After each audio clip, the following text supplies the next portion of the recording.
1 tahun pandemi COVID-19, angka konfirmasi positif terus merangkak naik. Padahal sejumlah cara diterapkan untuk menekan laju persebaran COVID-19, mulai dari PSBB hingga PPKM itu.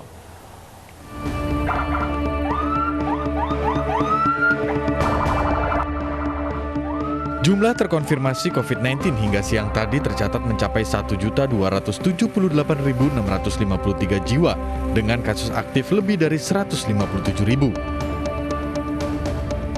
Angka-angka tersebutlah yang hingga kini masih menjadi pekerjaan rumah terberat bagi pemerintah di tengah pandemi.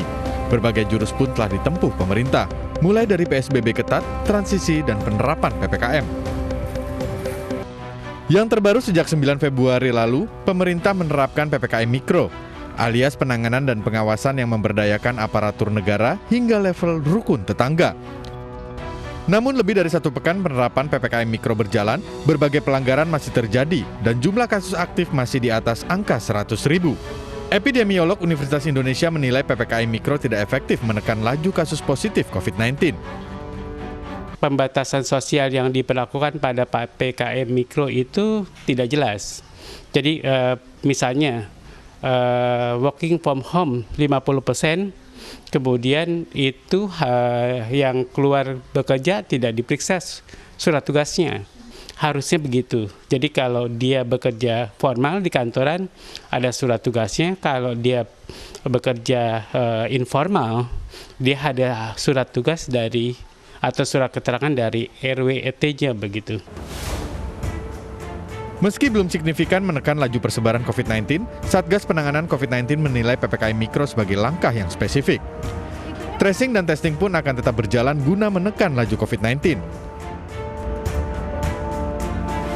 Sebagai negara yang besar, pemerintahnya juga sudah berusaha keras untuk melakukannya.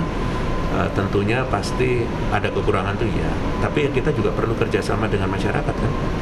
3T itu yang itu tadi loh, prinsip bahwa penyakit ini akan muncul karena adanya kontaknya yang mengendalikan adalah orang itu sendiri.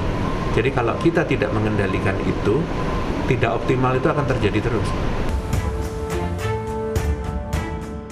Di tengah plus-minus penerapan PPKM Mikro, sejumlah warga Jakarta berharap agar kebijakan yang diterapkan tidak membatasi ruang gerak dalam mengais rezeki.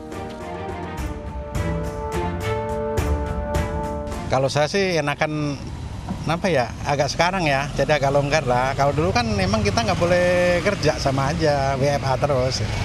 Ketat sih ya, ketat sekalian. Kalau sekarang sih kayaknya saya rasa kayak setengah-setengah gitu. Ya gimana ya, kayaknya ya gitu ya, setengah-setengah aja, jadi serba susah lah jadinya semuanya. Jadi kalau mau susah ya susah sekalian, jangan setengah-setengah gitu loh.